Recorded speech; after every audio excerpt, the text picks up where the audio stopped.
Bonjour et bienvenue sur le Journal du Geek, c'est Anne et je suis en présence de Greg, Thibaut et Nani. Donc Thibaut et Nani, ce sont justement les deux gagnants qui ont participé à l'opération Appart d'eBay. Donc est-ce que vous pouvez nous en dire un petit mot sur le concept? Concept. Je commence. Allez, je commence. Donc la partie B, en fait, donc eBay cherchait un couple pour intégrer un appartement. Donc l'idée c'était d'avoir un budget de 8 000 € pour meubler et refaire 2 garde-robes. Donc on avait 10 semaines pour relever le challenge. Et à la clé, le gain c'est 1 an de vie dans cet appartement gratuitement et on remporte tous les achats.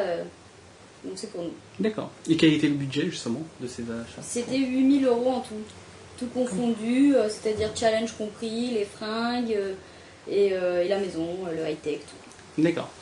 Donc du coup, ça veut dire plus de sorties en centre commercial, quelque chose comme ça ou Non, ça ne vous empêchait pas de vivre. En gros, c'était que dans le temps imparti, avec le budget alloué, il fallait qu'on remplisse la liste de 80 objets qu'on nous a donné en rentrant dans l'appartement. D'accord. Après, au-delà de ça, on avait le droit de manger des pâtes, des supermarchés. Bah, heureusement quand même. Non, mais on pouvait faire des achats, c'est clair, n'importe où on voulait, mais bon, on a fait pas mal d'achats avec 8 000 €.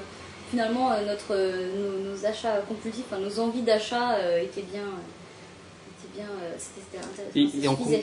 Et en conclusion, du coup, est-ce qu'on peut vivre maintenant avec juste Internet, s'équiper Ah bah concrètement, ouais, nous, oui, on peut tout faire aujourd'hui. Nous, on a équipé un appart entier juste sur Internet. Donnez-nous des exemples. Exemple, ça va aussi bien des petits objets, la vaisselle, un verre doseur, ou choses comme ça, des serviettes. J'ai acheté des slips sur eBay, des lots de fringues, des baskets, une télévision, des consoles de jeux, pas beaucoup. Combien? Si je compte les dernières, ça peut-être 8, 9. Mais c'est des anciennes, c'est pour ça elles sont moins chères aujourd'hui. D'accord. Mais c'est genre parce que ça ne se trouve que sur des sites comme eBay ou... Ouais. Ça se trouve sur eBay. Il y a d'autres sites sur Paris, si on est parisien, sur République. Ah oui, d'accord, plus ou moins. Des boutiques physiques. Des boutiques physiques, voilà. Mais c'est vrai que eBay est intéressant pour ça, c'est qu'on arrive, aussi bien chez les particuliers qu'on s'achète chez eux depuis des années, qui n'y jouent plus, parce que faut être plus ou moins geek quand même pour continuer à jouer sur des trucs pixelisés à 480 pixels limite, pour les plus développés. Mais non, moi je trouve c'est pas du libre-échange parce que on paye ce qu'on achète et vice-versa, mais c'est vrai que... ça dépanne tout le monde. Ouais. Ça dépanne tout le monde, c'est-à-dire qu'on débarrasse les gens qui ont pas envie de garder et nous on trouve la perle qu'on cherche depuis longtemps. Mais justement, tout à l'heure vous parliez d'acheter une TV, un ensemble 5 points, un lecteur Blu-ray je crois. Ouais. Est-ce que ça vaut le coup sur eBay? C'est ça la question. Oui. Alors à savoir c'est que sur eBay c'est que y a pas, les gens font plus ou moins l'amalgame, c'est que de la vente aux enchères et que tout ce qu'on a c'est de l'occasion. C'est qu'il y a aussi des particuliers, des professionnels qui vendent sur eBay et qui vendent des bons produits de très bonne qualité comme la télévision. C'est vrai que moi j'ai plus intérêt à me dire, comme si je l'avais acheté à Darty, qu'on me l'a livré à la maison, finalement le principe est le même sauf que j'ai choisi sur internet. Et que ça vient chez moi à domicile, et que j'ai rien fait quoi. J'ai juste choisi, bon si on connaît un petit peu les normes de télé, de HD, Full HD, etc. Si on s'y connaît un petit peu, pas besoin d'aller au magasin pour tomber sur un mec qui va essayer de nous vendre des trucs. Mais oui, c'est ça qu'il vous faut. Et prenez l'assurance aussi. Voilà, donc moi je sais ce que je veux, donc je l'ai trouvé sur eBay. Mais on a eu le cas aussi de produits moins chers, comme la machine Nespresso. La machine à café Nespresso, elle était neuve dans son carton avec la facture, on l'a trouvée moins chère sur eBay que dans le commerce. Donc après au niveau des garanties, tout ça c'est pareil. Elle est sous garantie, c'est exactement pareil, on l'a trouvée je crois 20 € moins cher ou 30 € moins cher que dans le commerce. Donc oui, ça vaut le coup, il y a vraiment, si on fouille, il faut vraiment prendre le temps. Nous, nos 10 semaines étaient dédiées entièrement à ça, c'est vrai qu'on a pris le temps, on peut vraiment en cherchant, en fouillant, en chinant, trouver des trucs intéressants. D'accord. Et justement pour fouiller, il me semble donc que eBay avait organisé des challenges ou des choses comme ça. Donc du coup, je réalise surtout que eBay ce n'est pas forcément que de l'électroménager ou du high-tech, il y a vraiment de tout. Oui, il y a vraiment de tout. Ouais. Donc, à travers les challenges, on se rend compte qu'on peut Enfin, on peut aller dans plein de catégories différentes. On peut même aller dans les sous-vêtements coquins. Ça peut être dans l'appareil à raclette si ponctuellement, si on a une soirée et puis on travaille toute la semaine, on n'a pas envie de, enfin, on n'a pas le temps d'aller dans les magasins parce que c'est pas les horaires, ça convient pas et que le week-end on a une soirée. On peut acheter un appareil à raclette, par exemple via les petites annonces, parce que eBay, ce qui est intéressant, c'est que il y a aussi des particuliers qui vendent immédiatement des choses. On peut trouver par secteur. Et puis à côté de chez soi, trouver un appareil à raclette comme ça en 2 secondes. Donc c'est vraiment pratique. D'accord. Et vous êtes des utilisateurs d'eBay depuis longtemps? Ouais, ça fait pas mal d'années. Ouais. Quelques temps, elle plus longtemps que moi. Moi, ça doit faire depuis. Je dois être inscrit depuis 2003 ou 2004 sur eBay. Ah, quand même. Moi, 2008. Je suis tardif Quand même. Et est-ce qu'à part acheter, vous vendez sur eBay aussi? Ouais. Bah ouais, on est des bons. Enfin, je pense qu'à partir du moment où on rentre dans le principe d'eBay, on finit par être séduit. Alors on peut soit commencer par vendre ou par acheter, mais à un moment donné, on arrive forcément à faire l'autre aussi parce que on va acheter, puis on va avoir envie de se débarrasser de choses justement parce qu'on trouve des choses plus intéressantes sur eBay. Et après, nous, après l'opération aussi, ce qu'on a fait, c'est qu'on a lâché notre appartement parce que nous, on avait un autre endroit où on vivait avant l'opération. Et on a revendu plein de choses justement, puisqu'on a en fait renouvelé tout notre stock de meubles, notre stock de high-tech, tout. Donc on a revendu des meubles, des électroménagers, voilà. D'accord. Et mis à part ce côté professionnel donc, qui vend sur eBay, donc il y a forcément de l'occasion et tout ça, ça vous fait pas peur justement, ça vous dire, parce que du coup il n'y a pas le côté brocante où on peut toucher un produit, donc on reste quand même dans du virtuel. Ça vous a pas trop fait peur? Comment vous faites pour être sûr de votre coup? Disons qu'il va. Je sais pas si maintenant c'est une obligation, mais je sais qu'il y a le service PayPal sur eBay, qui est quand même une sécurité, c'est-à-dire qu'on achète chez un particulier ou chez un professionnel, il y a quand même souvent une garantie de remboursement en cas de litige, si par exemple, je sais pas, l'objet arrivé cassé, correspond pas à l'annonce, etc. Ou s'il est même jamais envoyé, enfin donc en fait il y a quand même des protections. Donc du coup, est-ce que vous faites attention souvent, parce que je vois, moi j'achète aussi sur eBay, je vois souvent des notes et tout ça, les évaluations, les évaluations liées à ces utilisateurs. Vous faites attention à ce genre de choses? Moi j'ai plus confiance bizarrement aux gens. Lui il regarde beaucoup ça. On des 100%, ou alors quand il y a du négatif, je vais voir pourquoi c'était négatif. Donc des fois les gens peuvent noter négatif, mais pas forcément pour des bonnes raisons, sous prétexte qu'il était mal venu le matin et qu'il a dit que oui la pochette est un peu froissée, enfin bon, un truc qui date de 20 ans, mais bon.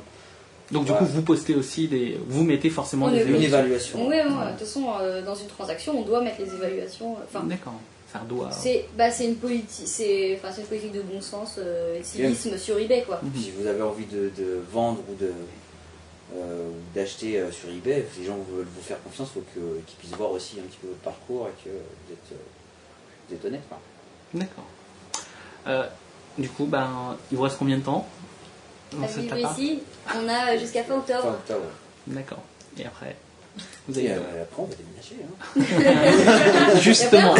Et en parlant de ce déménagement, parce que du coup ça a duré 1 année, ça vous a pas gêné de faire 2 déménagements en quasiment 1 an en fait? Non, parce qu'en fait c'était pas vraiment un déménagement puisqu'on a tout reçu au goutte à goutte. Ouais, mais il fallait vider d'autres apparts. Non, mais je pense pour que le prix que c'était, pour ce qu'on nous a offert, le gain, franchement ça valait le coup de pour une faire de déménagement. L'économie, on peut économiser et puis on a un gain quand même. On a tout. Nous on avait l'intention d'économiser pour acheter des nouveaux meubles, mais les nouveaux meubles on les a déjà. Donc en fait les économies maintenant ça sera pour autre chose. Oui, parce qu'un loyer c'est pas négligeable. Tout à fait. Ouais. Moi j'aurais juste voulu savoir, dans le pitch d'eBay au début, c'était un couple geek et chic. Ouais. Alors, en quoi êtes-vous geek et chic justement? Et qui est chic, qui est geek? À votre avis? Food. Et chic forcément. Chic. Non, on est un peu chic et geek tous les deux quoi en fait. Chacun à nos heures en fait on va dire. Ouais, mais bon, il est plus geek que moi on va dire. Mais par mimétisme, je pense que je m'y suis mis, donc je suis devenue une petite geek en puissance. Et quelle est votre définition de geek? Parce que tout le monde a un peu sa définition dans tous les sens.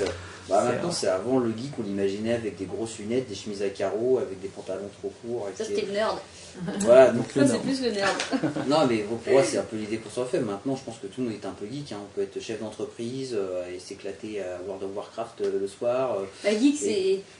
s'intéresser aux Oui, aux nouvelles nouvelles technologies. technologies. Enfin, moi, tout ce qui a trait à la nouvelle technologie, c'est pas forcément que les jeux vidéo, mais c'est aussi Donc, pour avoir vous, c'est beaucoup moins péjoratif qu'il y a une dizaine d'années où quand on disait Ouais, quelqu'un ou une ouais, geek, t'es c'était geek, ouais. c'était pas forcément génial. Ouais, Non, je bah, trouve pas ça péjoratif, geek, je suis geek, c'est comme, je sais pas, t'es... Poète. Oui, Tu es poète. non, je sais pas, comme t'écoutes du métal, j'en sais rien, tu vois, bref, c'est... C'est un centre d'intérêt. Voilà, c'est un centre d'intérêt. D'accord. Et donc pour les lecteurs qui veulent...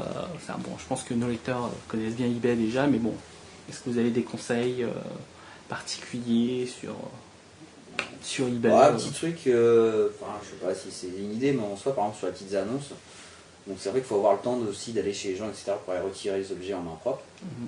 Donc l'idée, c'est que se cibler une adresse, si on sait qu'un soir, on va se prendre un verre dans un certain quartier et que... Ou chez des amis. ou chez des amis, peu importe, mais on sait que dans ce quartier-là, on a ciblé une annonce qui vend un truc, bah, l'occasion fait qu'on peut toujours aller se rendre à cet endroit-là, prendre son objet, machin. Des petits conseils. Ça devient un mode de vie en fait. Voilà. On D'accord. peut vraiment intégrer eBay à sa vie facilement sans que ça soit vraiment embêtant de cette façon-là, en fait, à réfléchir intelligemment aux achats. Et avant de terminer, petite question qui me trotte depuis un certain temps, c'est on voit de plus en plus quand même des offres d'achat immédiat. Qu'est-ce que vous faites? Vous êtes plus enchère, plus achat immédiat Moi, je fais un peu Un de peu tout. tout. Un peu de tout Et aussi. puis sur certains objets, Ça des dépend. fois on peut trouver que en achat immédiat. Mhm. Si vraiment ça vaut le coup, qu'on voit que l'objet... C'est surtout pour le neuf, l'achat immédiat. Pas forcément. Pas forcément. Il y a des gens qui veulent pas mettre aux enchères parce qu'ils ont peut-être peur d'avoir de pas le vendre au prix qu'ils Qui le espèrent. souhaitent, ouais. Et donc, non, je trouve pas. Non, ça dépend. Une Neo Geo est très compliqué à trouver. Très. Très et à moindre frais. Et donc, en général, on les trouve souvent en achat immédiat. Et à des prix qui sont à peu près à la hauteur des consoles next-gen, quoi. Aujourd'hui. Et donc là, c'est le moment où je lâche. C'est le moment où, voilà. C'est le moment Mais où il m'a je compris, quand même. disparais et où je ne comprends plus rien. Parce que j'en ai une, donc ça va. Ok, je crois qu'on a à peu près fait le tour. Donc, bah, merci beaucoup pour votre temps, quand même, parce que Bah, de rien. il faut quand même nous accueillir, c'est pas forcément toujours génial. Et puis, Bah, bah, vous êtes sympa, ça va. ça va. À très bientôt sur le Journal du Geek. Au revoir. Merci. Salut.